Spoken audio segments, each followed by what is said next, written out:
பூமியிலிருந்தே துடைச்சு எரிஞ்சிடுவேன். ஈரானுக்கு ட்ரம்ப் கொடுத்த open warning.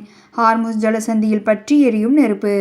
America மற்றும் ஈரான் இடையே தற்காலிக போர் நிறுத்தம் இருந்தாலும் ஹார்முஸ் ஜலசந்தி பகுதியில் இன்னும் பதற்றம் குறையவில்லை.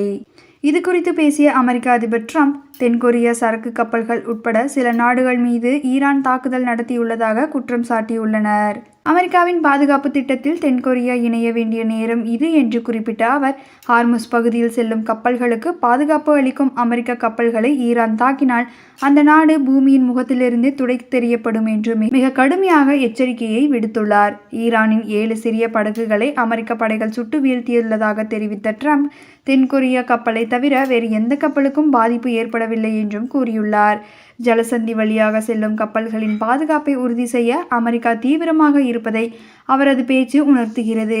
இரு நாடுகளுக்கும் இடையே நிலவும் இந்த மோதல் போக்கு சர்வதேச கடல்வழி போக்குவரத்தில் பெரும் பரபரப்பை ஏற்படுத்தியுள்ளது.